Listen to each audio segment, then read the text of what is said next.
अगर आपको प्राइजेक्शन समझ में आ गया तो 100 इंडिकेटर लगाने की जरूरत नहीं है। आज के इस वीडियो में बात करेंगे कि प्राइजेक्शन के बेसिस पर प्रो ट्रेडर कैसे बनना है, एक प्रोफेशनल ट्रेडर प्राइजेक्शन को कैसे रीड करता है। सबसे पहले बात कर लेते हैं प्राइजेक्शन का मतलब क्या होता है। प्राइस का मतलब होता है उसका वैल्यू। अगर मान लो जैसे कोई बुक है वो 100 रुपए की है तो उसका प्राइस क्या हो गया, 100 रुपए हो गया। एक्शन का मतलब होता है उसका बिहेवियर कि प्राइस ऊपर की तरफ जा रहा है, नीचे की तरफ जा रहा है। जैसे बिहेवियर मतलब 110 की होगी तो मतलब प्राइस बिहेवियर क्या हो रहा है कि अपसाइड में जा रहा है। अगर 90 की होगी तो नीचे की तरफ आ रहा है। जो उस प्राइस में एक्शन होता है अपसाइड और नीचे की तरफ जो घटता है या बढ़ता है उसको बोलते हैं एक्शन। मतलब जो भी प्राइस का बिहेवियर होता है उसी को बोलते हैं प्राइस एक्शन। अगर आप कोई भी इंडिकेटर यूज करते हो, इंडिकेटर प्राइस एक्शन पहले बनता है, उसके बाद आपको इंडिकेटर बताता है कि अपसाइड जाएगा या नीचे की तरफ जाएगा। या फिर कोई भी इंडिकेटर है वो प्राइस एक्शन के बेसिस पर ही बनता है, लेकिन जो कंफर्मेशन प्राइस देता है उसके बाद ही इंडिकेटर देता है, तो इंडिकेटर को यूज करने का कोई भी मतलब नहीं होता है। अब प्राइजेक्शन को समझते हैं। देखो, प्राइजेक्शन में कुछ एक पार्ट होते हैं जिनको समझना बहुत ज्यादा जरूरी है। सबसे पहले होता है higher formation, lower low formation. उसमें कैसे समझते हैं, मार्केट एक हाई प्राइस लगाने के बाद एक छोटा सा पुल बैक आता है। अगर इस हाई को मार्केट ब्रेकआउट कर देता है तो इसको हम बोलते हैं कि मार्केट हायर हाई फॉर्मेशन बना रहा है। मतलब प्रीवियस हाई था उसको ब्रेक करके ऊपर की तरफ जा रहा है। लोअर लो फॉर्मेशन मतलब प्राइस नीचे की तरफ आया, एक पुल बैक लगाया, फिर ये जो एक बार लो लगाया अगर इस लो को ब्रेक डाउन कर देता है नीचे की तरफ तो इसको हम बोलते हैं कि लोअर लो फॉर्मेशन। इसी को बोलते हैं हम प्राइजेक्शन, या इसी के बेसिस पर हम प्लान करते हैं कि मार्केट अपसाइड में जाएगा या फिर नीचे की तरफ जाएगा। मार्केट अपसाइड मतलब प्राइस ऊपर की तरफ जाएगा, ये प्राइस नीचे की तरफ जाएगा। प्राइस सबसे बड़ा गॉड होता है। अगर हम बात करोगे ना, प्राइस के बाद ही सब कुछ आता है। सबसे पहले हमेशा एक प्राइस ही बताएगा कि मार्केट ऊपर जाने वाला है या फिर नीचे की तरफ जाने वाला है। तो सबसे पहले जो प्राइजेक्शन में टॉपिक आता है वो आता है मार्केट स्ट्रक्चर। जब भी हमें प्राइजेक्शन को देखते हैं वो इसलिए कि मार्केट स्ट्रक्चर को समझ सकते हैं, और इसी के बेसिस पर हम समझते हैं कि प्राइस ऊपर की तरफ जाएगा या फिर डाउन साइड की तरफ जाएगा। जैसे मान लो मार्केट क्या कर रहा है, एक कंटिन्यूएशन हायर फॉर्मेशन बना रहा है, मतलब पिछले हाई को लगातार ब्रेकआउट करके ऊपर की तरफ जा रहा है। तो यहां पर मार्केट का स्ट्रक्चर क्या है, अप ट्रेंड है। क्यों? क्योंकि हर बार मार्केट जैसे जैसे अपने हाई को निकालता है अपसाइड में ब्रेकआउट कर रहा है और अपसाइड में जा रहा है, इसका मतलब मार्केट स्ट्रक्चर अपर साइड में। तो हमें क्या करना है, अगर प्राइस यहां पर है तो हमें क्या पता चलेगा कि जैसे ही पुल बैक आता है मार्केट में, हमें प्लान करना है कि मार्केट स्ट्रक्चर अपसाइड है तो अपर साइड की ज्यादा पॉसिबिलिटी होगी, जब तक कि मार्केट कंटिन्यूएशन अपने प्रीवियस स्विंग हाई को ब्रेकआउट कर रहा है। डाउन साइड में क्या सिनेरियो होता है, जो लोअर लो फॉर्मेशन होता है कि मार्केट कंटिन्यूएशन क्या कर रहा है, डाउन ट्रेंड है। मतलब हर बार अपने लो को ब्रेक करके नीचे की तरफ आ रहा है। इसको हम बोलते हैं कि ये एक लोअर लो फॉर्मेशन है जहां पर ब्रेक करके नीचे की तरफ आ रहा है। तो जब ऊपर की तरफ आएगा तो यहां पर प्राइस में क्या एक्शन आएगा, क्या पॉसिबिलिटी होगी, पॉसिबिलिटी ये होगी कि मार्केट फिर से नीचे की तरफ आ सकता है जब तक कि मार्केट कंटिन्यूएशन लो को ब्रेक कर रहा है। इसलिए प्राइजेक्शन में जो सबसे ज्यादा इंपॉर्टेंट पॉइंट होता है वो होता है मार्केट स्ट्रक्चर को समझना, उसी के बेसिस पे ट्रेड प्लान करना। अब हम बात कर लेते हैं सेकंड ट्रेड की, या सेकंड चॉइस क्या होता है। उसके बाद होता है सपोर्ट और रेजिस्टेंस लेवल। यह भी एक प्राइजेक्शन का पार्ट है। जैसे सप्लाई और डिमांड बोलो या सपोर्ट और रेजिस्टेंस बोलो। मान लो किसी भी ट्रेडर्स को एक बाइंग साइड का ट्रेड प्लान करना, तो बाइंग कब करना चाहिए? क्या कोई सिर्फ एक कैंडल को देख के हम अपसाइड के लिए प्लान कर सकते हैं? नहीं।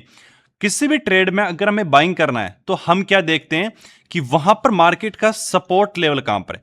मान लो प्राइस नीचे की तरफ आया, ये एक सपोर्ट लेवल है। यहां पर एक अच्छी कैंडल स्टिक ग्रीन बनी, इसका हाई के ब्रेकआउट पे हमने अपर साइड का सिनेरियो बनाया। और यहां पर अगर मान लो पहले कोई ग्रीन कैंडल स्टिक बनी तो यहां पर अपसाइड का सिनेरियो क्यों नहीं हुआ? यह मार्केट यहां से नीचे की तरफ आया, इसी जगह से अपसाइड में क्यों गया? क्योंकि प्राइस क्या है कि यहां पर पहले भी कभी आया था, इसी जगह से प्राइस ऊपर की तरफ गया, मतलब प्राइस ऊपर की तरफ, मतलब गया कि यहां पर लोग क्या करना चाहते हैं, बाइंग करना चाहते हैं।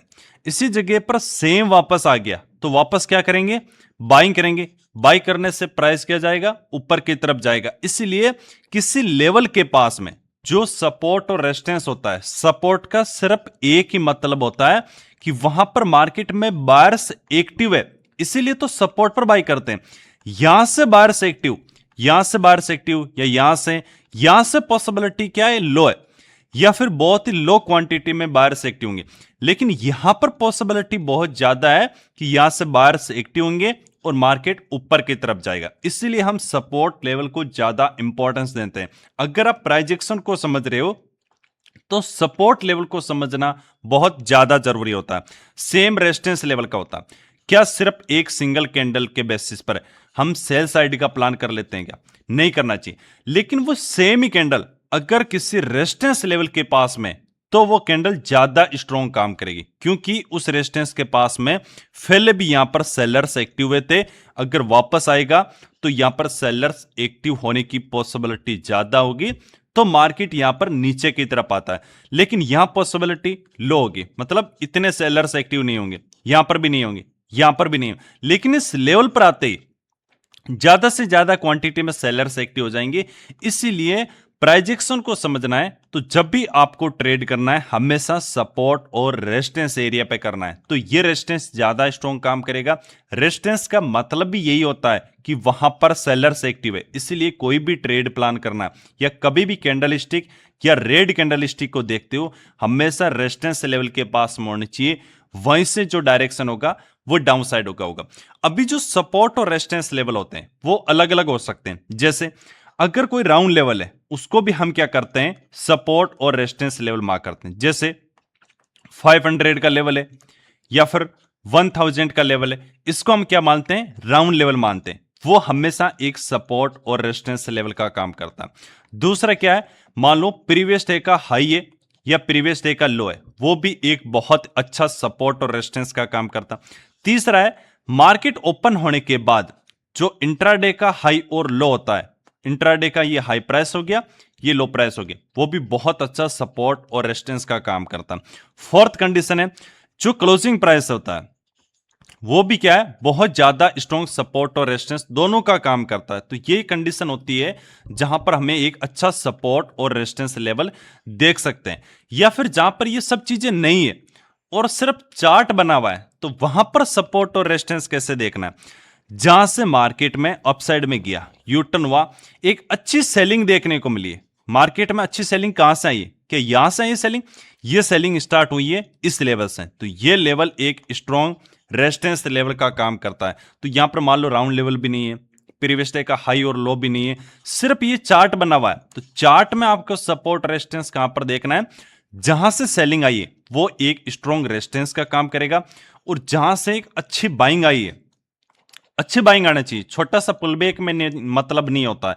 वहां पर हम क्या देखते हैं कि ये एक इंपॉर्टेंट सपोर्ट या इंपॉर्टेंट सपोर्ट एरिया है, तो वापस प्राइस आता है, तो यहां पर बायर्स एक्टिव होने की पॉसिबिलिटी बहुत ही ज्यादा होगी। ये कंडीशन आपको पता होना चाहिए। फर्स्ट क्या हो गया, मार्केट स्ट्रक्चर। दूसरा क्या हो गया, सपोर्ट और रेजिस्टेंस लेवल। तीसरी कंडीशन जो प्राइस एक्शन में आता है वो ये होता है कैंडल स्टिक। बहुत ज्यादा इंपॉर्टेंट है। देखो कैंडल स्टिक में क्या होता है, जैसे मान लो कोई भी ग्रीन कैंडल है या फिर कोई भी रेड कैंडल स्टिक है, उस कैंडल स्टिक को हमेशा एक चीज ध्यान रखना, कोई भी कैंडल स्टिक रेंज में काम नहीं करती है। हाई प्राइस और लो प्राइस रेंज के अंदर चाहे ग्रीन बने, चाहे रेड बने, डोजी बने, हैमर बने, इन्वर्टेड हैमर बने, कुछ भी कैंडल बनती है रेंज के अंदर काम नहीं करता।